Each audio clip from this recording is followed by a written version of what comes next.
Guys, this week's Arsenal and Chelsea transfer news and the Eze saga continues for our club. Mark, talk to me. Eze, is he coming to Arsenal or not? What's going on? You're gonna get him. You're gonna get him. Just like the Gyokores saga, geezer. Right? Are we gonna get him? Are we gonna get him? Of course you're gonna get him. You've been working on the deal for like 3-4 months. Same thing with Zubimendi. You've been working on the deal for 6 months. It was expected that it was going to sign. You're going to be getting Eze. I think he wants to leave. He wants to up his game. He wants to improve his game. He wants to play for a bigger club. He wants to play in the Champions League. Which football player wouldn't? And I think it's just a matter about getting the fine details over the line. I 100% agree with you. I've been hearing panic in Arsenal fans' voices. Has Mark said? He might be a Chelsea fan, but he is right on this occasion. Arsenal fans, every target we've gone for this window, we've got. And in recent seasons, we haven't missed out on a big target. We went for Declan Rice, we got him. City came in for him, we still got him, right? He wanted to stay in London. I get that. Big pull for him. But notwithstanding, every transfer we've gone for this window, we have got. Zubimendi, there was a lot of noise. We got it done. Gyokores, a lot of noise. We got it done. We've bolstered elsewhere. And now there's a lot of noise on Eze. If we want someone these days, Arsenal, we get them. Eze should be in an Arsenal shirt by the end of the transfer window. I think we both agree.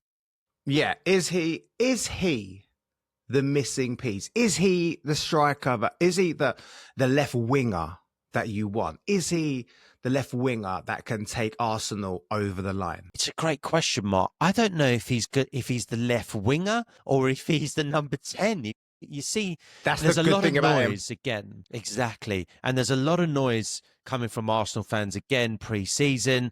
They saw the performance against Spurs. And look, it's pre-season. This is the thing about pre-season. I remember years ago, we had Yaya Sanogo. We used to call him Sonogos. He scored like 10 goals in pre-season. Did nothing when the season started. So look, we're building up. We're out in Singapore and these things happen, right? Sometimes you go in at half pace and whatever else. The good thing what I saw is Gyokores looks like the type of guy, I know he only got a couple of touches, but when you see him in training, he's basically looking to one touch, bang. He's looking to shoot, and that's what we've been missing. No dilly-dallying. I think that's going to be key. But to your question, Eze, he might play out on the left, but Arsenal fans are moaning about Odegaard. He doesn't look good. We're going to have a bad season from Odegaard again. We're going to talk about this. But if he does or he doesn't, if we got Eze plays that number 10. He can play in Odegaard's position. You've got your boy Kai Havertz. You were saying that could potentially play in that position. My boy, shut your mouth. This is the thing though, right? Eze is versatile. Yes, we can play him out on the left, and yes, he'll be direct. But if Odegaard's not playing well, he'll come in and play at number 10, and I'm sure he'll do a great job. I think he could be the missing piece to make sure we get back to title challenging ways, because we did not challenge for the title last season. Do not get it twisted, everyone. Arsenal did not challenge at any point last season. So we need to get back up there first, and I think Eze could well be the missing piece for us. What do you think? Yeah, fair. So I watched funny enough, I did actually watch the Arsenal-Tottenham game where they lost 1-0. It was a bit boring. The most interesting is seeing this is what I love about Arsenal, right? The most interesting about Arsenal is seeing how the fans react. So, of course, you go onto things like AFTV, and I'll give you an example. Lee Judges says, I saw the same thing which I saw over last year. I saw the same thing over the year before. Nothing's really changed. Yes, we've brought in the players, but all I see is the same problems, the same way of playing. We do really well. They score, and then we just capitulate.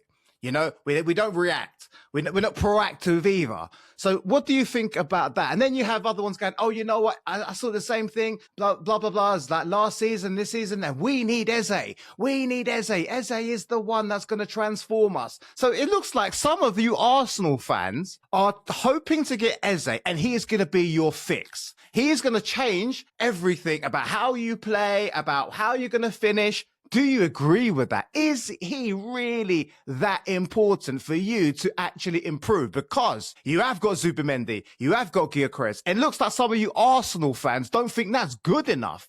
What do you think, Neil? Let's say we don't get Eze. We should still be excited going into this season because we've got Gyokores.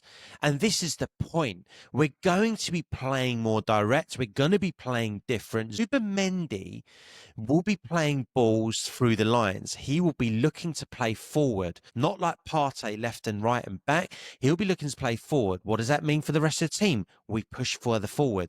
That pushes Declan Rice further forward, and that pushes Odegaard further forward.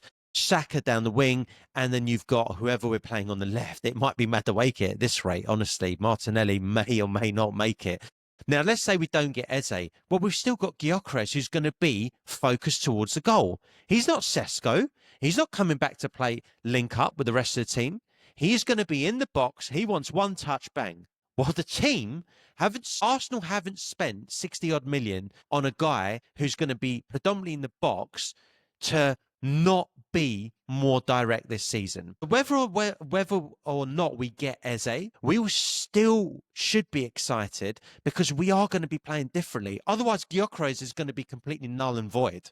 And that's not going to happen. We're not going to let that happen. We're going to make sure it works or, we die trying. So I think Zubimendi is a key signing here. He pushes us further up the pitch. He pushes Odegaard further up the pitch. Saka becomes more of a threat going down because he can go on his right and on his left these days. You know how good Saka is. And then you've got Gyokores in the box. I think we've moved a few yards forward without Eze. I don't think Eze is a be-all and end-all.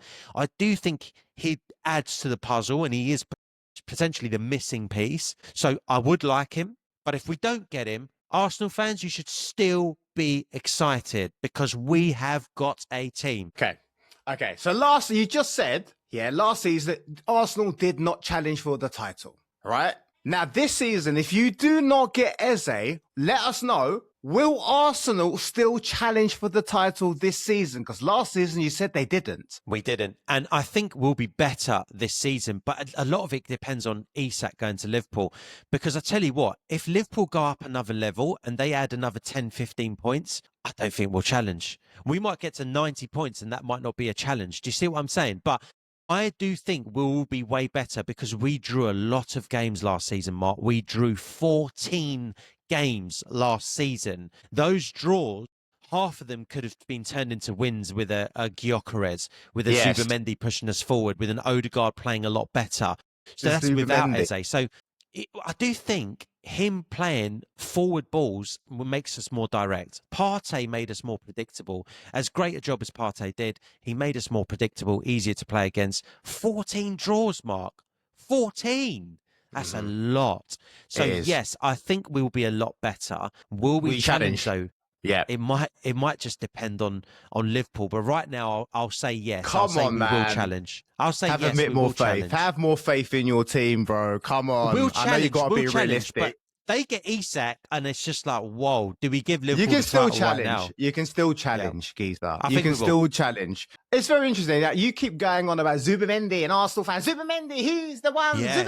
Zubimendi. Let me ask you this, yeah?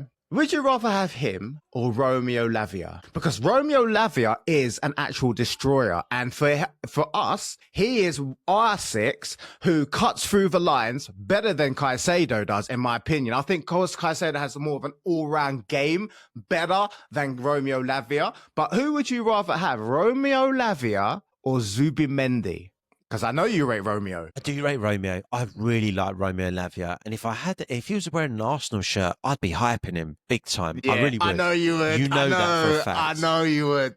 Easy. What I would say is there's a reason why everyone refers to Zubimendi as the new Xabi Alonso, because he is that all-round number 6, but his vision and his passing ability, right now Lavia's raw. And that doesn't mean Lavia's not good. Lavia's raw. Zubimendi is a bit more complete, is a bit more further ahead in his career.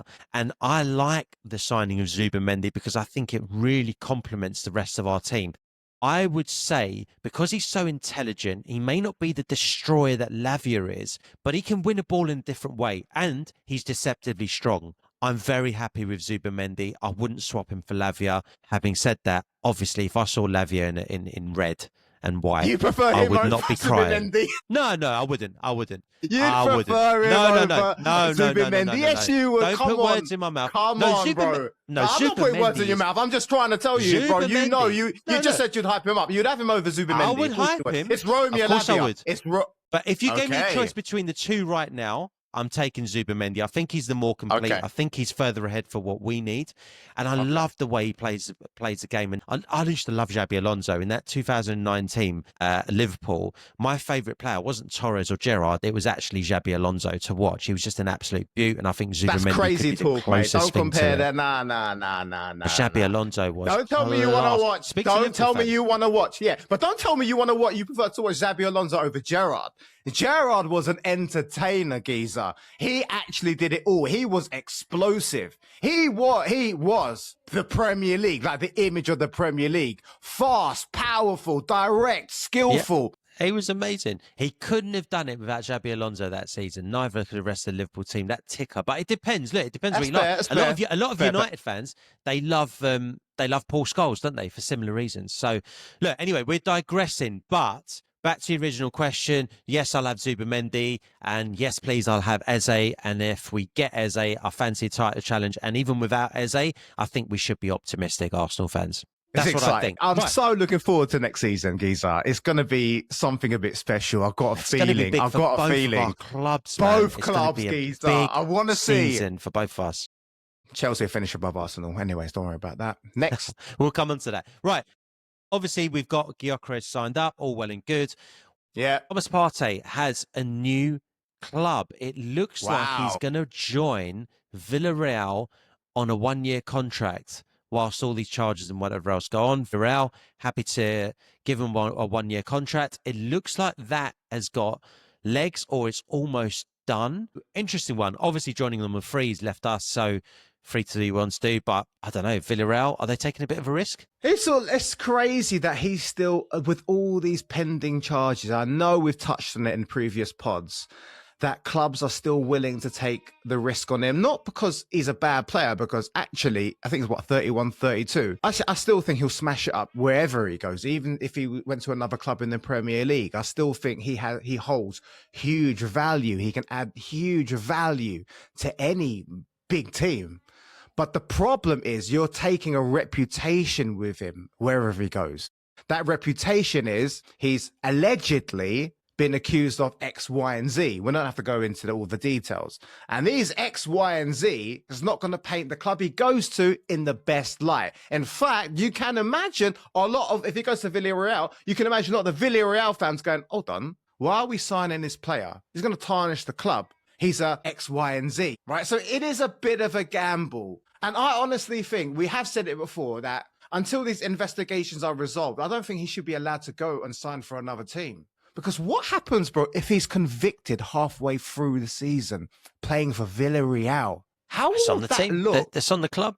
But that's what I'm trying to tell you. It doesn't look good on them. Massive risk because of the reputation and what he carries with him. What's your thoughts? Things have changed there. When he was at us, he wasn't technically charged with anything, but from my understanding now and our understanding, he's now got charges pending. So that is a bit more serious.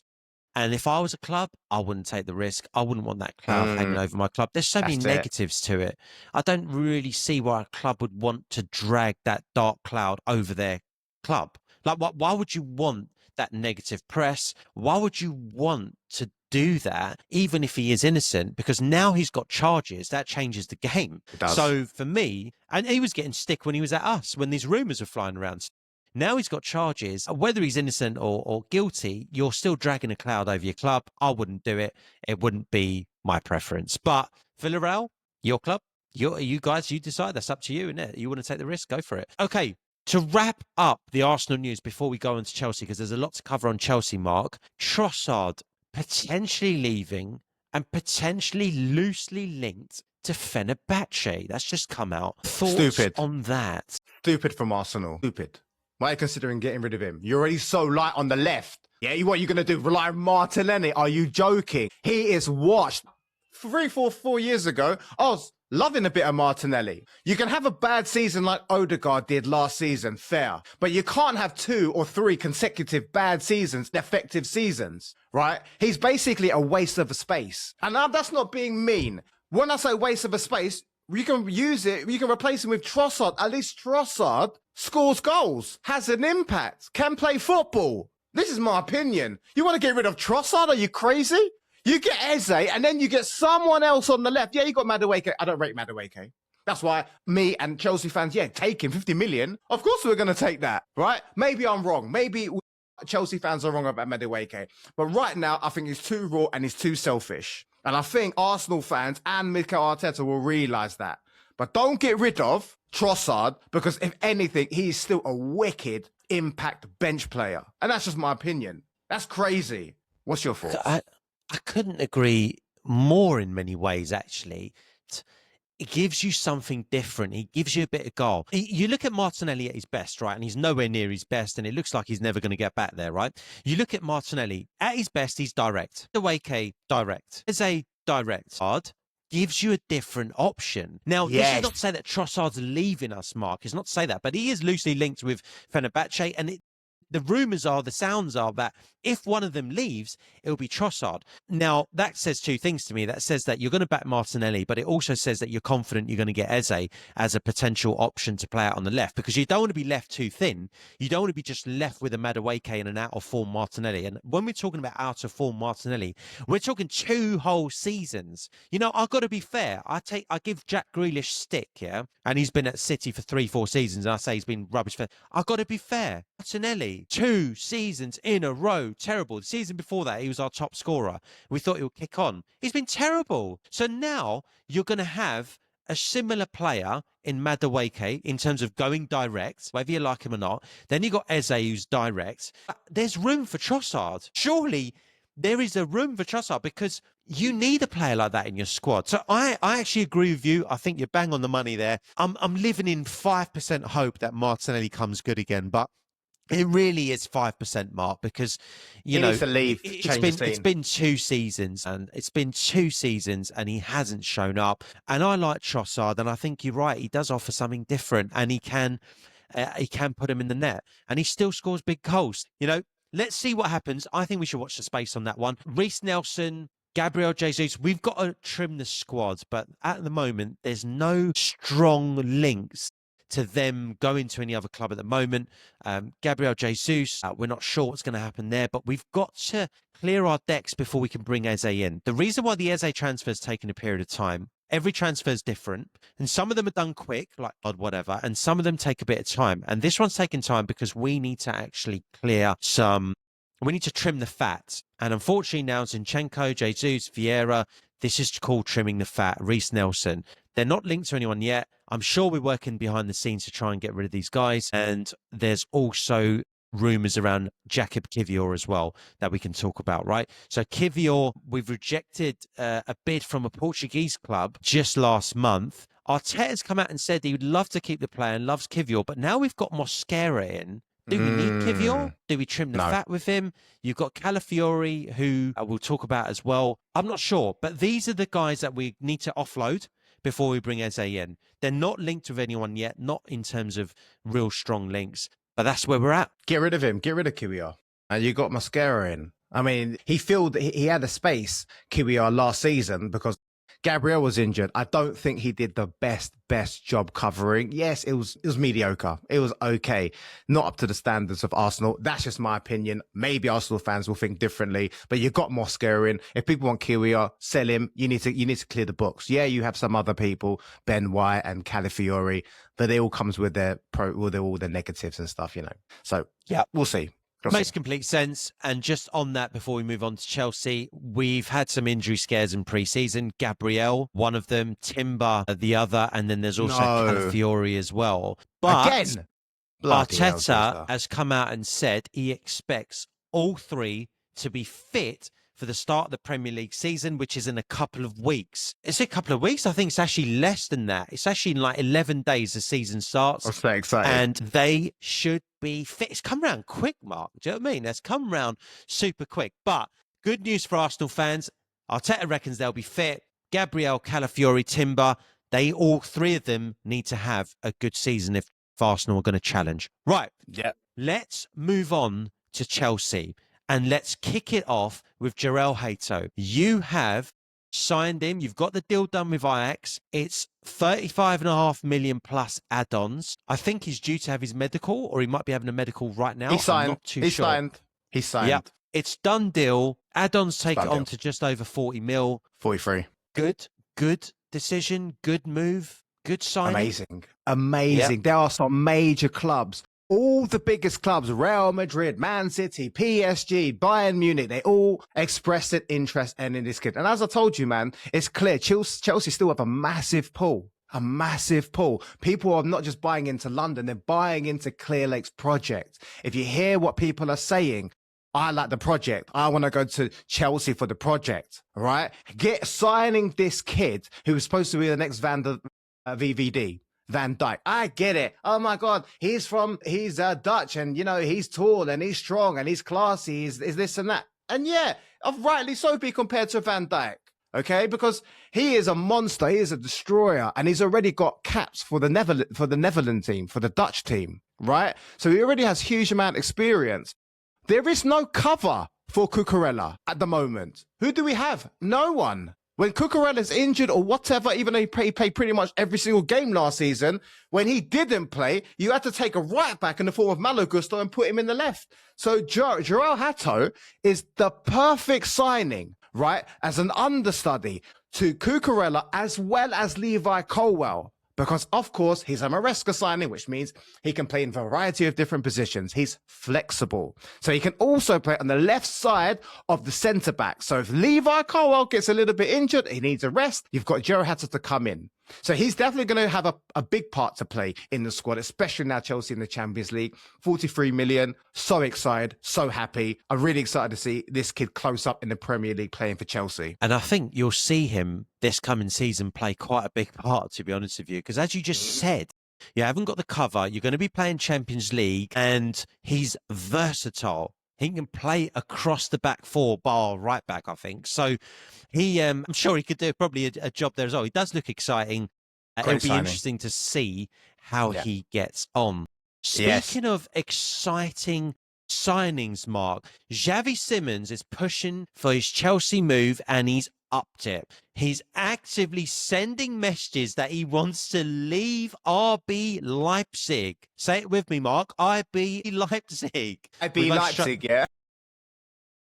We always struggle. We always struggle with this RB Leipzig. Right. And he wants to prioritise this move to Chelsea. This includes deleting Leipzig from his Instagram bio. He's not training with the squad and he's not played in any friendly games. So he wants to make this move happen. And by hook or by crook, it looks like he's going to push it through. Thoughts? I love the fact that a player is going so aggressive. Hold my thought. Yeah, because there's pros and cons to what I'm going to say. But I do love it, especially when it comes to Chelsea, that a player is doing everything they can, being aggressive with pushing through a move to play for the club he really wants to play for. But what you just said, it's a little bit of a sour taste when it's like, oh, you know what? I've deleted RB Leipzig from my social media. I'm not discussing them. I'm not training with them. A part of me is like, I don't know. It's a little bit sour. You know what I'm talking about. It's a bit disrespectful. It's a bit off-putting, is it? It's a potential red flag. It's disrespectful. It's a bit disrespectful to RB Leipzig. Oh yeah, I said it right. Yeah, it's a little bit disrespectful. I don't know if I care too much, but I kind of like to look at the whole picture.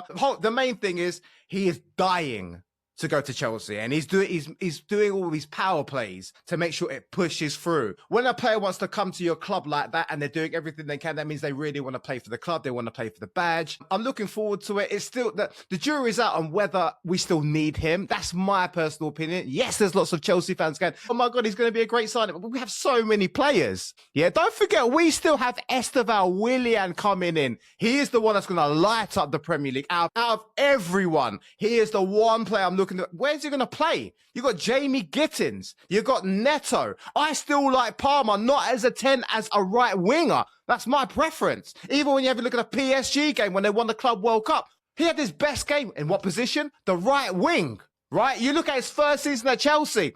He had such a big impact. Where? The right wing. So My preference for him to play on the right wing. You've got Esteval, you've got Neto, you've also got Dillian Delap, Joao Pedro. Now you're getting in Xavi Simmons. Our midfielder's already packed out. Do we actually need him? He's a fantastic, classy player. Yeah, his link up is great. I like the way he tracks back. He is going to be a wicked player.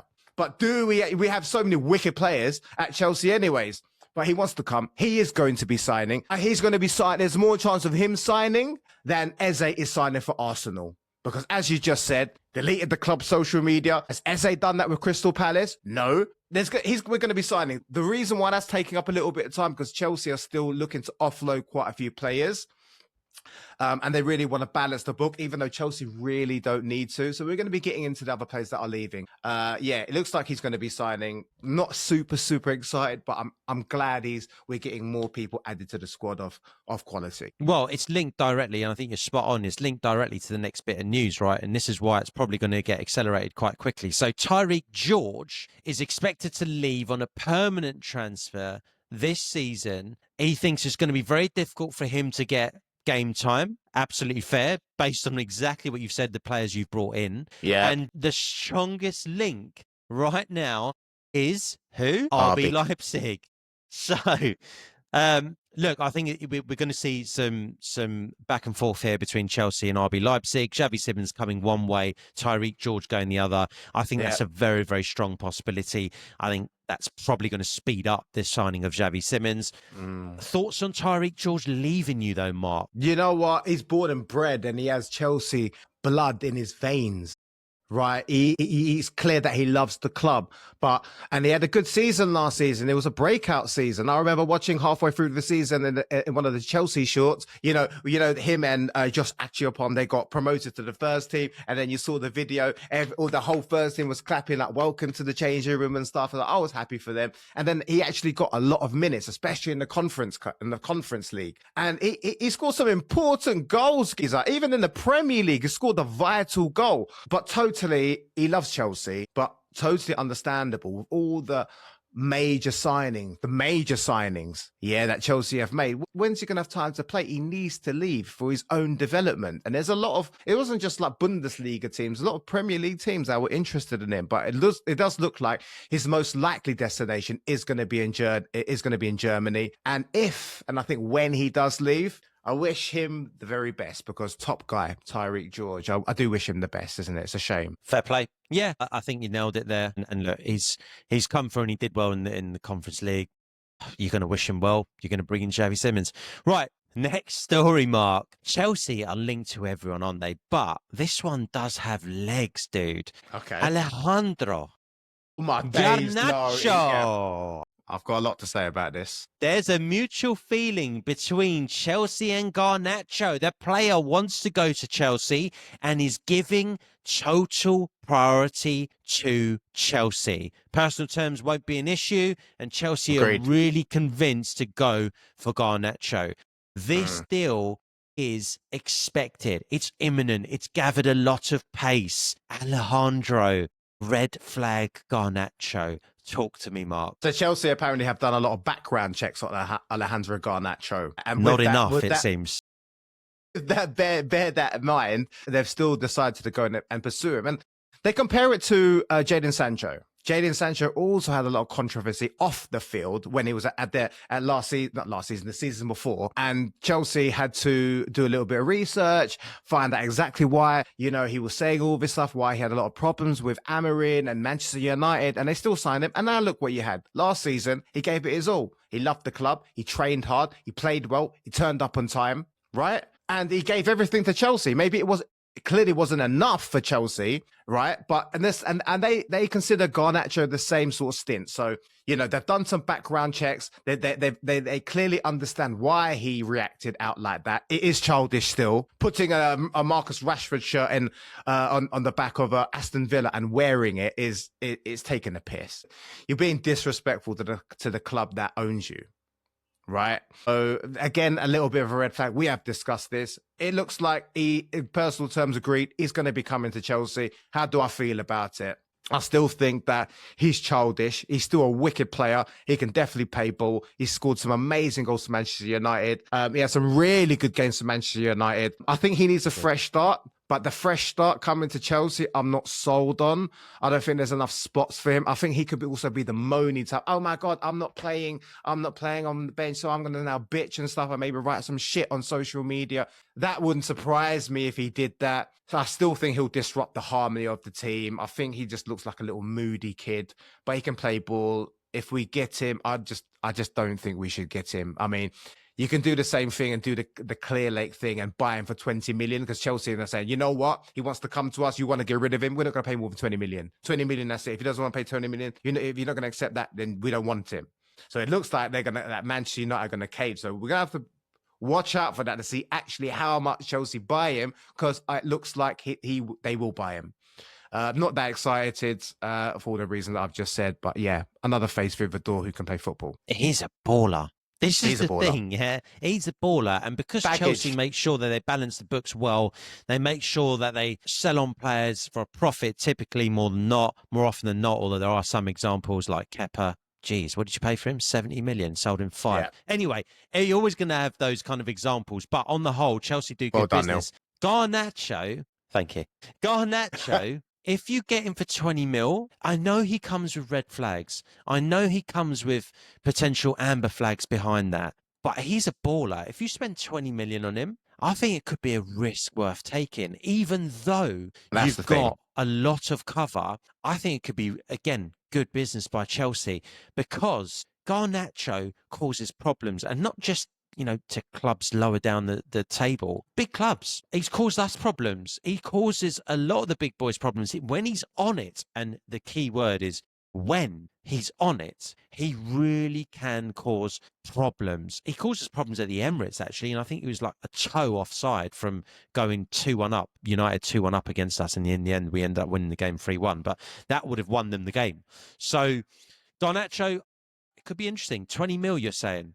I think worst comes to worst. Any more than that, and I don't know. Yeah, but yeah, I mean, look, for his quality in today's day and age, you can pay up to like 40, 45 million for him. Let's be real. Yeah, so if Chelsea get 20 to 30 million for him, even if he doesn't perform, the thing is he's still mega young. So Chelsea will definitely be able to sell him for a profit. There'll be, he already got offered like tons of money from Saudi. He rejected that respect for that. Yeah, you got a lot of these players and stuff. They want to, like Darwin Núñez and stuff, wants to go off to Al Hilal because no one else really wants him. And I'm going to get paid and stuff. I'm glad Garnacho is not like that. He's still young, still wants to prove himself. So if you want to prove yourself at Chelsea and give it 120%, and then we'll see. Fair. Well, look, you can raise some of that money with Armando Broja, right? So you're looking to offload Broja or Broja or Broja, however you want to say it. 25 mil is the price tag Chelsea have put on his head. You'll take that. You'll take that 25 mil. If you get 25 mil, you'll 100. Take it. He's not going to play any part in Chelsea's resurgence. He is,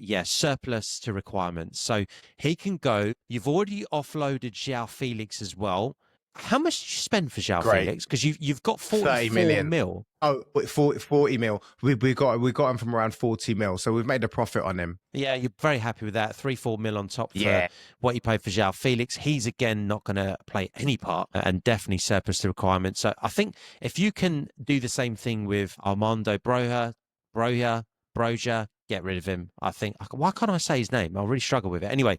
So that would raise the funds for a Garnacho move. I just think you're seriously stacked in the positions that Garnacho can play for you. But it's okay. You need strength in depth. You're going to be fighting on multiple fronts. You're back in the Champions League. It's been a while. Hey ho. You need a squad. And it looks like Chelsea are building one. Speaking of, did you want to add anything to Armando or João Felix before I move on? Dude, if Chelsea sell Armando Broja for like 25 million, that would probably be coup of the window. Because in my opinion, he's not worth that at all. At all. I remember when Clear Lake, after his first year, Clear Lake, maybe 2-3 years ago or whatever, they were looking to sell him for like 40-45 million, and everyone just looked away. Then he went on some loan spell. I think it was to Fulham or another club. I can't really remember. It was Fulham.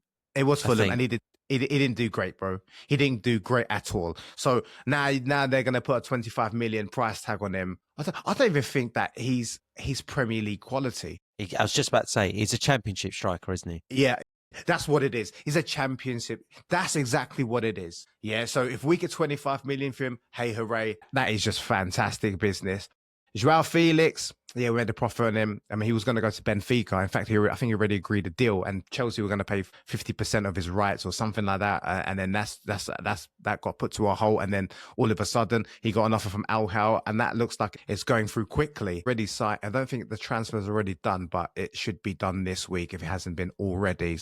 Well, I like Joao Felix. He had an initial loan spell, and then he went back to Spain and permanently signed for Chelsea and he accepted lower wages. Yeah. And he obviously felt very comfortable at the club.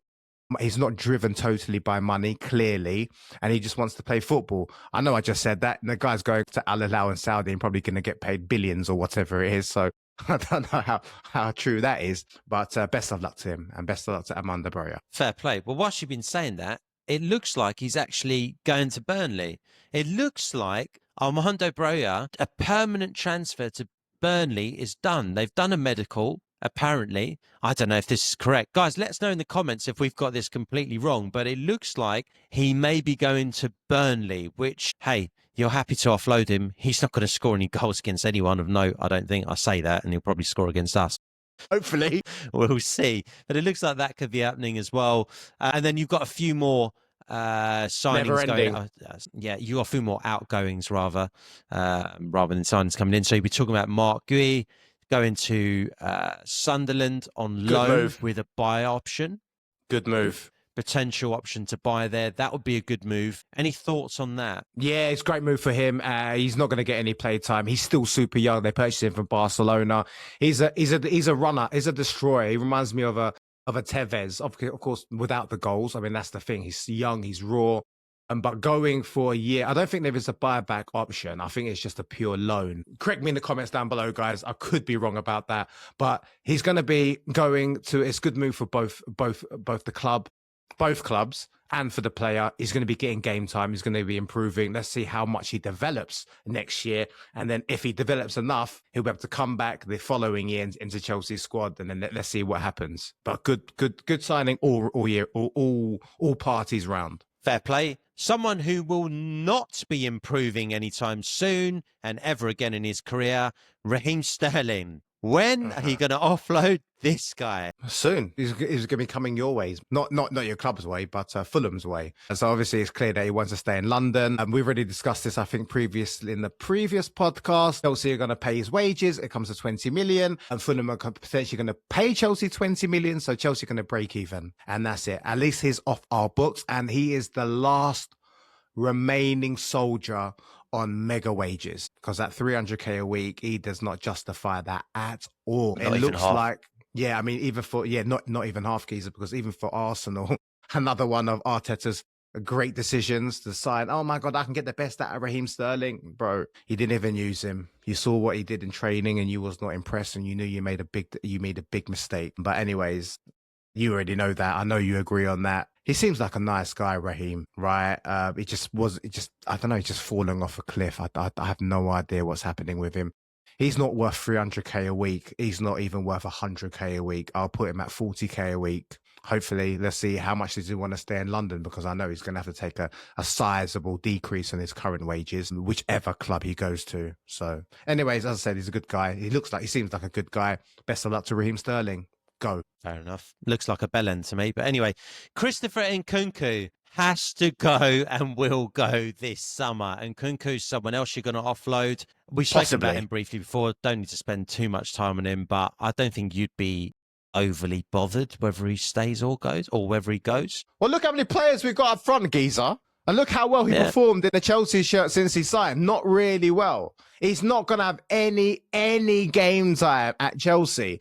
There are conflicting rumours. Yes, he's definitely going to go for Richard Romano. He's definitely going to be leaving. And then you have other reports saying that Chelsea have decided to keep him. And I hope it's not the latter. And we don't need him. He doesn't fit into Maresca's style. And, there were lots of large periods of last season where he just looked like he did not even want to be there. Like, it just looked like he put in no effort. As I said, we compare it to Xavi Simons, who's doing everything he can to secure a move. This guy is at the club and he's not doing anything to improve his chances. So I don't want to say good luck, but just go, bro. Go for your own benefit and, go to a team that can actually accommodate your skill set. Fair. And finally, Nico Jackson is also a strong possibility to leave Chelsea this August if a good proposal is received. I said a week ago that proposal is going to come from Newcastle, and there's a lot of moving parts to that one. But Nico Jackson, you'll be happy to get rid of him, 100%. Yeah, I'll be happy to get rid of him. I think his link-up play is really good. His hold-up play is good. He can run. He's fast. He's rapid. It's just two things. Just he can't do his main job. Yeah, he can't do his main job. And he's a major liability, Geezer. Like his last two games, he got red carded. Last game of the season, of the Premier League, got red carded. One game, I think the second game into the Club World Cup, red carded. So he obviously has, disciplinary issues. I don't know if that's because he's extra passionate or he's just a bit of a nutter. I don't know. Or, control yourself, Geezer. What you do? How can you have like pretty much consecutive red cards? There's obviously a big problem there. You're caught. That's a liability, right? There's a lot of interest for Nico Jackson. I think realistically that Chelsea want to get rid of him. They don't mind selling him at a cheaper price to a non-Premier League club. But it all depends on this merry-go-round with Sesko. Sesko is being battled by Newcastle and Manchester United. Now, if Sesko goes to Manchester United, it really leaves Newcastle really short of options, which is good news for Chelsea because they'll probably go in for Nico Jackson. And because they need a striker, especially when Isak goes, they're going to be paying us, hopefully, big money, which is what I'm hoping for. And you know what? Go there and, keep missing. And he has picked up more red cards this year than goals scored in the Premier League. But that's mad. In his defense, rumor has it he was apparently auditioning for the Jackson 5 and he just got too excited and elbowed someone in the face. So not all his fault. Idiot. But you idiot. Definitely get rid of him. You ain't getting 100 mil for him, but definitely get rid of him. But Newcastle will be bent over if Sesko does go to United. You're absolutely spot on. Right, guys, let us know if there's anyone else that we've missed out. We didn't touch upon...